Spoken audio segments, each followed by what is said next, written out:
성탄의 기쁨이 사랑하는 늘푸른교회 모든 성도들의 삶에 풍성하기를 바랍니다.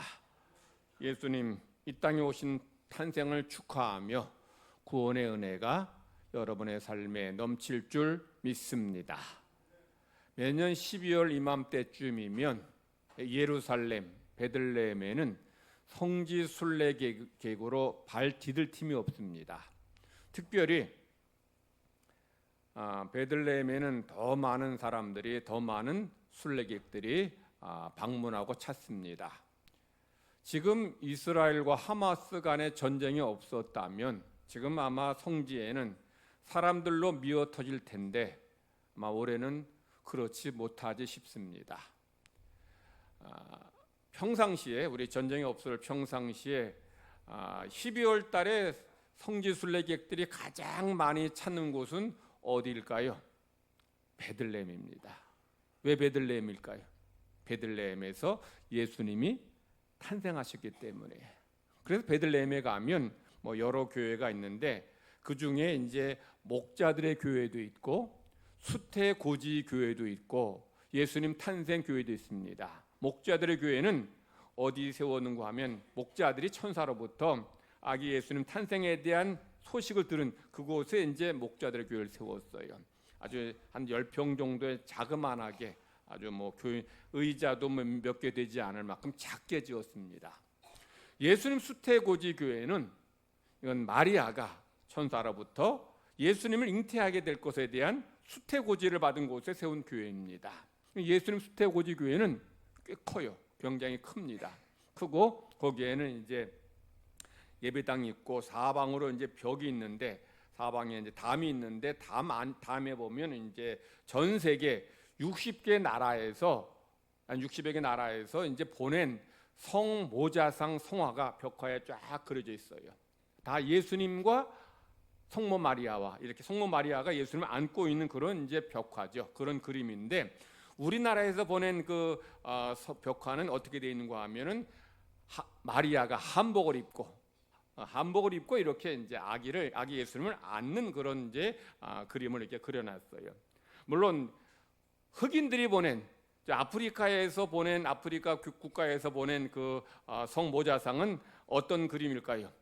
검은 흑인 마리아, 흑인 예수님 이런 모습으로 이제 그려놨어요. 각자 자기 나라 사람의 얼굴 모양으로 그렇게 예수님과 마리아의 그런 성모자상을 각각의 사방으로 이렇게 그려놨습니다. 예수님 탄생교회는 다른 교회와 달리 특징이 하나 있어요. 그 교회는 어떤 특징이 있는가 하면 들어가는 입구가 1m 20cm밖에 안 돼요. 1m 20cm면 어느 정도냐면 발에서 여기까지 그러니까 제 요 정도까지밖에 안 되는 거예요. 그러니까 이 1m 20cm면은 초등학교 1학년 학생 그 정도 키만큼 문이 작아요. 왜 예수님 탄생 교회의 출입문을 그렇게 1m 20cm로 아주 작게 만들었을까요?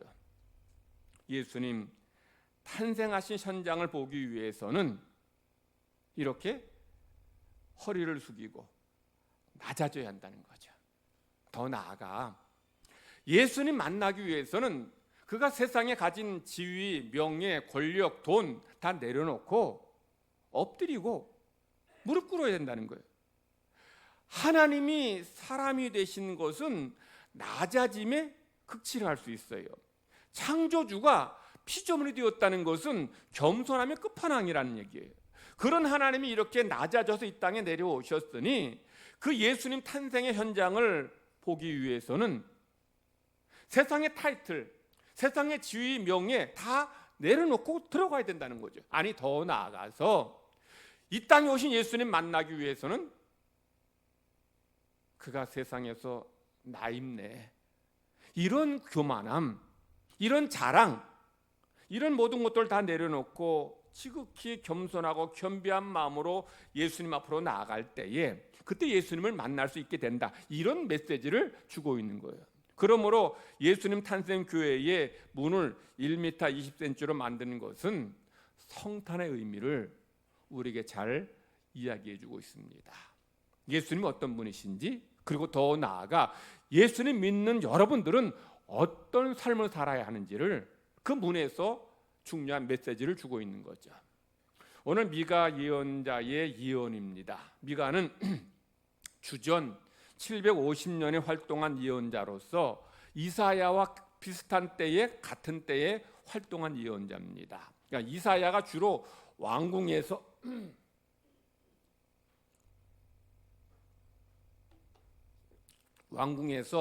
원대한 그리스도인에 대해서 예언했다면, 미가는 소박한 서민으로서 당시 백성들의 도덕 문제에 대해서 예언했어요. 즉 미가는 아모스의 그런 열정과 호세아의 사랑을 같이 겸비한 예언자라는 평가를 받아요. 무슨 말인가 하면 아모스의 예언은 계속 공의, 정의, 하나님의 심판에 대한 예언입니다. 호세아는 하나님의 사랑을 계속 이야기하고 있어요. 그런 면에서 이 미가가 아모스와 호세아의 이 두 예언자의 그런 부분을 같이 담고 있다는 것은 무슨 말인가 하면, 미가는 아모스처럼 하나님의 공의와 심판에 대해서도 예언했을 뿐만 아니라, 그럼에도 불구하고 하나님은 그런 죄인들을 사랑하시는 하나님이시다, 이걸 이제 예언하고 있는 거예요. 그 하나님의 사랑에 대해서 얘기하면서 바로 하나님께서 이 땅에 오셨다, 보내셨다, 그 예수님에 대한 메시아 탄생에 대한 이야기를 하고 있는 겁니다. 그래서 메시아 탄생에 대한 이 이야기를 이 미가가 5장에서 말씀하고 있어요. 그런데 우리 신약에 보면, 누가복음에 보면 이제 동방 박사들이, 우리 복음서에 보면 동방 박사들이 예수님의 탄생을 축하하기 위해서 별을 따라 이제 예루살렘까지 왔습니다. 예루살렘까지 왔는데 거기서 잠깐 길을 잃은 것 같아요. 그래서 이제 이 동방 박사들이 어디로 들어갑니까? 헤롯궁으로 들어가요. 헤롯궁에 들어가서 이제 우리가 메시아의 탄생을 우리가 알고서 그분께 경배하러 왔다, 그분이 어디 계시느냐라고 하니까, 그때 이제 종교 지도자들이 인용한 말씀이 바로 이 말씀이죠. 미가서 5장 말씀, 바로 베들레헴 에브라다야, 너는 유다 족속 중에 작을지라도 이스라엘을 다스릴 자가 내게서 내게로 나올 것이라 라는 이 예언의 말씀을 이 종교 지도자들이 전한 거예요.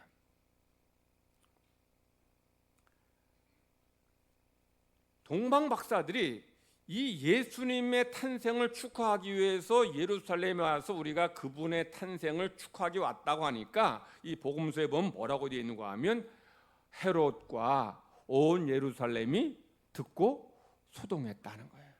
여러분, 헤롯과 온 예루살렘이 동방 박사의 말을 듣고 소동했다는 말이 무슨 뜻일 것 같아요?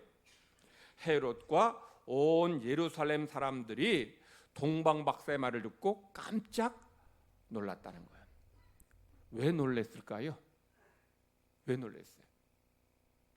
자기들은 메시아가 났다는 몇 자도 못 들어봤는데, 그런데 이제 이방인인 동방 박사가 지금 예수님 메시아가 났다는 것을 지금 축하하기 위해서 왔다는 걸 들으니까 깜짝 놀란 거예요. 아니, 우리도 모르는데, 우리도 못 들었는데 어떻게 이방인이 이 하나님 아들 이 메시아의 탄생을 알고 여기까지 왔느냐고 깜짝 놀란 거예요. 유대인들은 하나님께로부터 율법을 받았어요. 그리고 메시아도 유대인에게서 납니다. 그런데 그런 유대인이 정작 메시아 탄생에 대한 소식을 이방인 통해서 듣게 되었다는 거죠. 이것은 유대인이라고 해서 은혜가 저절로 주어지는 게 아니라는 거예요. 율법 말씀을 받았다고 해서 하나님 은총이 임하는 것이 아니라는 거예요. 은혜는 하나님의 은혜를 고백하고 감사하고 하나님을 사랑하는 자에게 주어지는 것이지, 그가 유대인이라고 해서 율법 말씀 많이 안다고 해서 은혜가 주어지는 것이 아니라는 말이에요.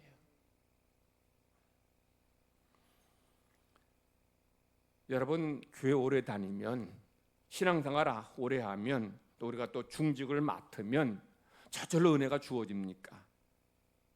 주님께서는 먼저 된 자가 나중되고 나중된 자가 먼저 된다 말씀하셔요. 이 말씀이 무슨 뜻인가 하면 먼저 된 자는 항상 먼저 되고 나중된 자는 항상 나중된다, 이 뜻은 아니에요.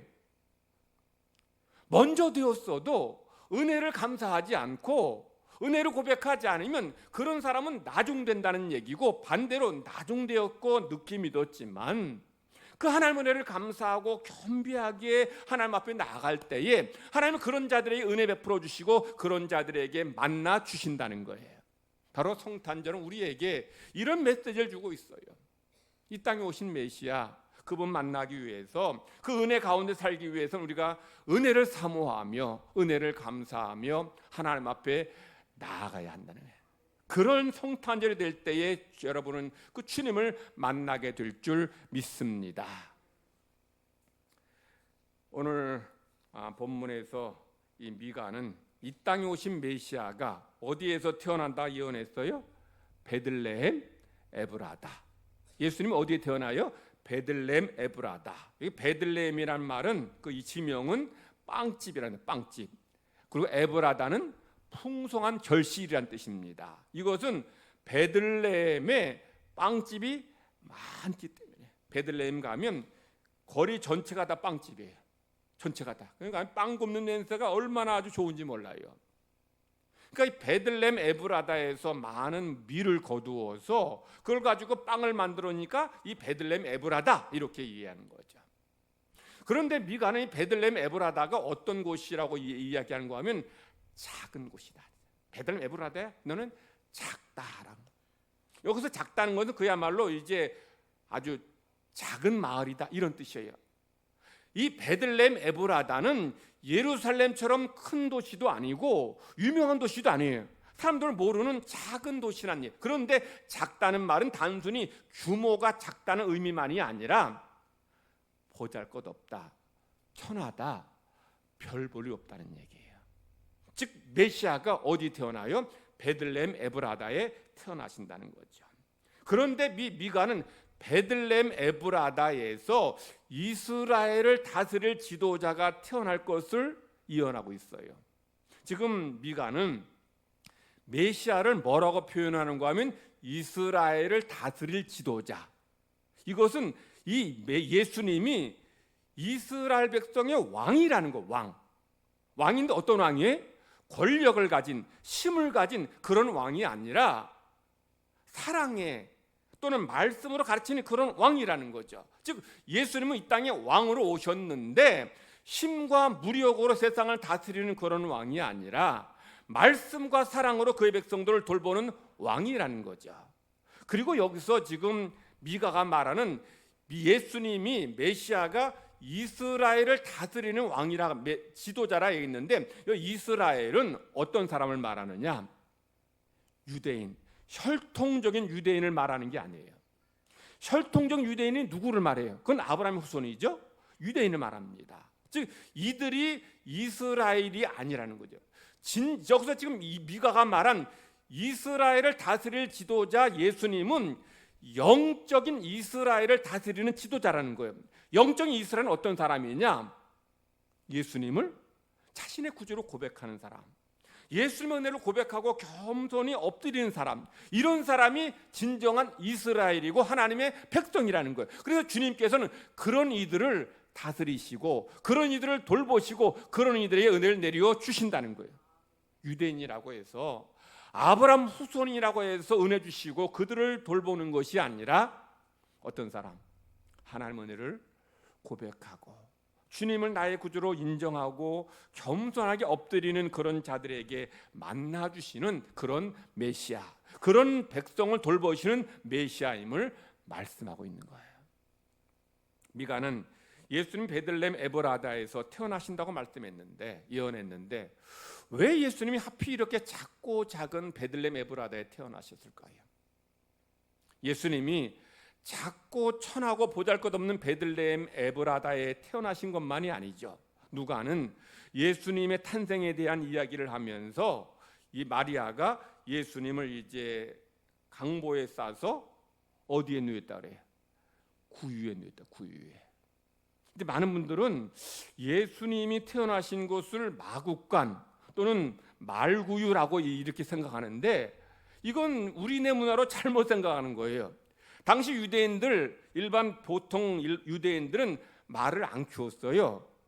말은 당시에 어디에서 사용되는 동물입니까? 전쟁용 짐승이기 때문에 군인들에게만 말이 필요했지 일반 백성들은 말이 아니라 뭘 키웠어요? 양, 염소, 나귀, 노새를 키웠어요. 그러므로 이게 지금 예수님을 누인 곳은 마국간 또는 말구유가 아니라 어디에? 양이나 나귀의 구유를 말해요. 구유가 뭡니까? 여물통이죠. 밥그릇입니다. 여러분, 예수님이 지금 어디에 누우셨어요? 구유. 우리가 지금 좋은 표현에서 구유인데, 구유 쉽게 얘기하면 짐승들의 밥그릇이에요.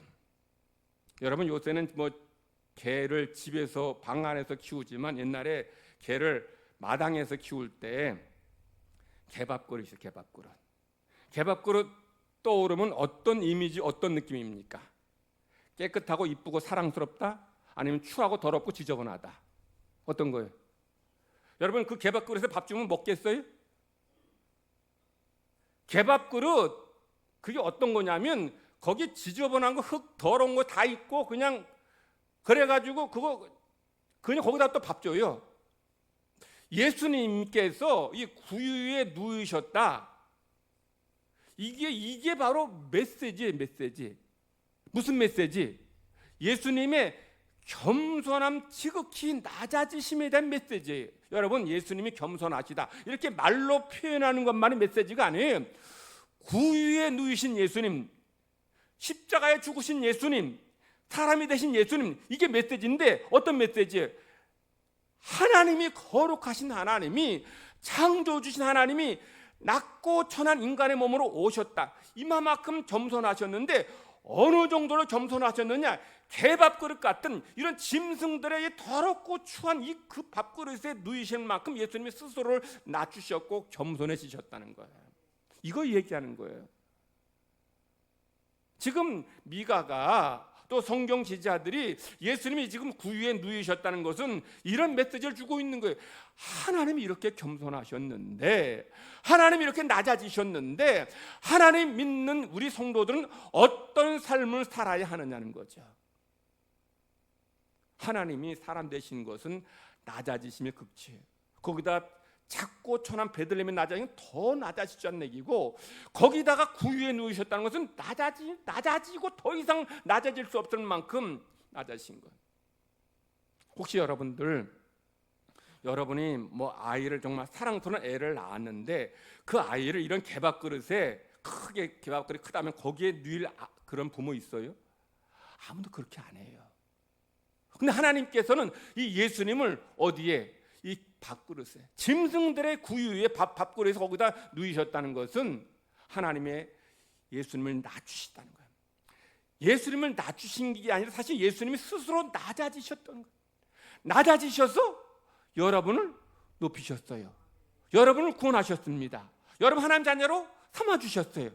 당신이 이렇게 낮아지시고 우리를 높여주셨으니 우리는 그 하나님 앞에서 그 은혜를 감사하는 마음으로 또 겸손해야 돼요. 그런데 하나님 믿는 성도들 중에는 내 세상에서 어떤 타이틀 가지고 있다고 해서, 어떤 돈이 좀 있다고 해서 교만한 이들이 또 얼마나 많이 있냐는 거예요. 성탄절은 우리가 주님 탄생 축하하고 여러 가지 많이 할 수 있는데, 그런데 왜 예수님께서 사람 되셨고 이 베들레헴 에브라다에 태어나셨고 왜 구유에 누우셨는지, 그 예수님의 마음을, 하나님의 이 마음을 우리가 알고서 하나님 백성의 삶이 무엇인지를 우리가 깨닫고 살아가라는 거예요. 사람들도 교만한 사람 싫어하셔요. 하물며 하나님께서 교만한 사람 얼마나 멀리하시고 미워하시고 싫어하시는지를 우리가 기억하고서 하나님 앞에 또 겸손해야 돼요. 겸손한 자에게 하나님께서는 만나주시고 은혜 내려 주십니다. 하나님 사랑하는 자에게, 그 은혜를 감사하는 자에게 만나주시지만 또한 하나님 앞에 겸비하게, 하나님 아니면 살 수 없습니다.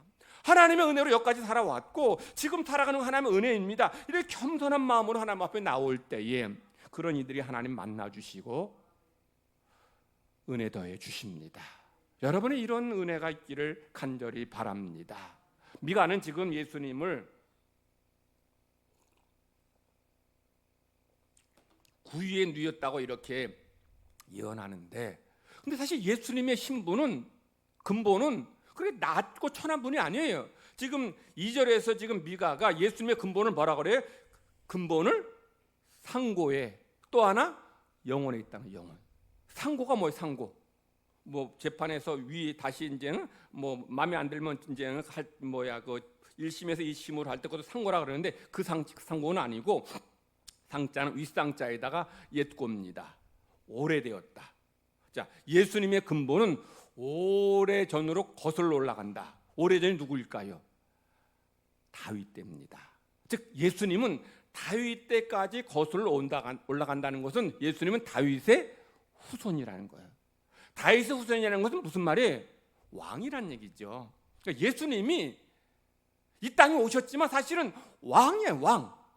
왕인데 세상 사람들, 세상 왕처럼 권력을 힘으로 다스리는 왕이 아니라 말씀으로 사랑을 돌보시는 왕이 있는 거예요. 한 나라의 왕이 아니라 모든 인류의 왕이신 거예요. 그리고 더 나아가 예수님은 이 모든 백성에게 말씀을 주시는 선지자고 모든 백성들의 죄를 씻는 제사장이라는 거예요. 그래서 예수님의 근본을 뭐라 그래요? 상고에 있다는 거죠. 또한 예수님의 근본을 뭐라 그래요?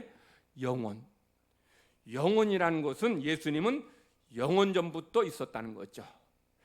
영원 전부터 이 계신 분 누굽니까? 하나님밖에 없죠. 그러니까 예수님이 영원부터 있었다는 것은 예수님이 하나님이시다. 그 하나님이, 그 왕이 이렇게 사람이 되셨고 베들레헴에 나셨고 구유에 누이셨고 십자가에서 죽으셨다는 거예요. 그래서 우리에게 생명을 주시고 평화를 주셨다는 거죠. 4절 말씀 보면 예수님께서 이제 하나님의 능력과 하나님의 이름으로 목축하신다. 예수님은 하나님의 능력과 은혜로 우리들에게 말씀을 주시고 꿀을 먹여 주시는 거예요. 그래서 4절 보면 이제 이 미가가 예수님이 겸손의 왕으로 오셔서 모든 인간에게 생명의 말씀을 주시고 평화 주실 것을 이렇게 예언합니다. 4절 제가 읽겠습니다. 그가 여호와의 능력과 그의 하나님 여호와의 이름의 위엄을 의지하고 서서 목축하니 그들이 거주할 것이라. 이제 그가 창대하여 땅 끝까지 미치리라. 요 개역 개정 4절 말씀 번역보다 새 번역 성경 번역이 본문의 의미를 좀 더 잘 표현해 주는데 제가 새 번역으로 한번 읽어볼게요. 그가 주님께서 주신 능력을 가지고 그의 하나님이신 주님의 이름이 지닌 그 위엄을 의지하고 서서 그의 때를 먹일 것입니다. 그러면 그의 위대함이 땅 끝까지 이를 것이므로 그들은 안전하게 살아갈 수 있을 것입니다.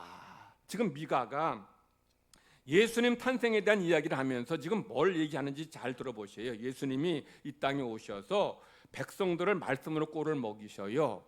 그래서 모든 사람들이 하나님의 영광을 보게 되고 예수님의 위대하심을 깨닫게 된다는 거죠. 그리함으로 그 백성들에게 뭐가 있다? 안전함이, 평화가 있을 것이라는. 그래서 5절 상반절에 보면 뭐라고 되어 있습니까? 이 사람은 평강이 될 것이라. 예수님이 오셔서 하나님의 백성들에게, 이 땅의 사람들에게 뭘 주셔요? 평화를 주신다는 거죠. 그러니까 예수님은 이 세상에 오셔서 생명의 말씀을 주시고 우리를 구원하실 뿐만 아니라 평화를 주시고 우리의 삶을 안전하게 지키시고 보호해 주신다는 거죠. 그래서 누가는 예수님께서 이 땅에 태어나실 때 천사들의 노래를 이렇게 표현합니다. 지극히 높은 곳에서는 하나님께 영광이요. 그 다음에 뭡니까? 땅에서는 하나님이 기뻐하신 사람들 중에 뭐예요? 평화로다. 예수님이 오셔서 우리에게 구원의 은혜만 베푸시는 것이 아니라 우리에게 평화도 주신다는 거죠. 예수님 오셔서 이 땅에 참 평화 주신다는 거예요. 그런데 예수님 오실 때에 유대인들 평화 누렸습니까? 물론 로마가 주는 평화를 누리긴 했어요. 그런데 그들은 로마의 압제를 받았기 때문에 진정한 평화는 없었습니다. 이제 그럼에도 불구하고 주님 하나님께서 예수님 보내심으로 이 땅에 평화 주신다는 것은 어떤 의미냐? 두 가지 의미가 있어요. 첫째는 예수님이 오셔서 십자가에 죽으시고 우리 죄를 위해 죽으심으로 하나님과 우리 사이에 원수된 관계를 화해의 관계를 바꾸어 주셔요. 하나님 원수였던 우리는 늘 불안하고 하나님 심판받을 것을 늘 걱정하고 살았어요. 그런데 하나님의 자녀 삼아 주님의 죽으심으로 십자가에 죽으심으로 우리가 하나님의 자녀가 되었고 하나님 백성 되었으니 더 이상 이런 불안함 두려움이 아니라 하나님 주시는 평안함을 누리게 된 거예요. 그래서 평화예요. 평화. 또 하나 예수님의 복음, 말씀, 사랑, 교회가 들어간 곳마다 그 사람들이 하나님 앞에서 겸손하게 살 때에 진정한 평화가 오게 된다는 거예요. 지금 세상에 전쟁이 있고 이런 갈등과 분쟁이 있는 것은 이 땅에 있는 사람들이 하나님 앞에 겸손하지 못하고 내 목소리, 내 주장만 하고 내 욕심만 부리니까 이 땅에 이런 전쟁이 있고 끝이지 않는 거예요. 그래서 주님이 이 땅에 오심으로 주님의 사랑으로 이 한 사람 한 사람이 바뀌어지고 변화될 때에 그때 참 평화가 오게 되는 거지고 더 나아가 종말의 때에 우리 주님께서 주님을 대적하는 모든 악인들을 다 심판하시고 택한 백성들을 영원한 천국으로 인도하셔서 영원한 천국에서 영원한 평화를 누리게 하신다는 거예요. 그래서 우리는 그 나라를 소망하면서 우리 성탄절 예배 드리는 겁니다. 우리 성탄절 예배 드리면서 제가 서론에서 예수님 탄생 교회의 그런 입구문이 1m 20cm밖에 안 된다는 것은 그 안에 들어간 사람들은 어떻게 해야 돼? 고개를 숙이고 엎드리고 무릎 꿇고 들어가야 하는 것처럼 하나님 믿는 성도들, 구원의 은총을 고백하며 감사하는 성도들은 하나님 앞에 엎드려야 돼요. 무릎 꿇어야 돼요.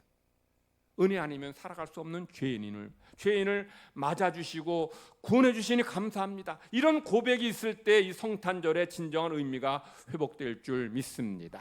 우리 한 사람 한 사람이 하나님의 은혜를 고백하며 감사할 때에 하나님께서 주시는 평화가 여러분의 삶에 또 이 땅 가운데 임하게 될 줄 믿습니다. 기도합시다. 하나님 아버지 감사합니다. 우리 예수님 이 땅에 오심으로 우리를 구원하시고 생명의 말씀을 주심을 감사드립니다. 또 예수님이 오심으로 하나님과 원수된 저희들이 하나님과 화평하게 되었고 평화를 누리게 됨을 감사드립니다.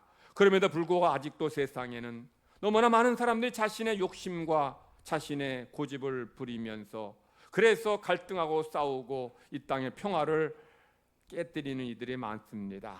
주님의 사랑이 들어간 곳마다 주님의 말씀이 들어간 곳마다 모든 한 사람 한 사람이 변화되고 겸손해지게 하시고 그곳에 참 평화가 모든 나라에 주님이 주신 참 평안이 넘쳐나게 하여 주시옵소서. 그리함으로 하나님의 은혜가 우리 삶의 자리에 넘쳐남을 우리 함께 체험하게 하여 주실 줄 믿고 감사드리며 예수님의 이름으로 기도드리옵나이다. 아멘. 우리 재정부장 김효식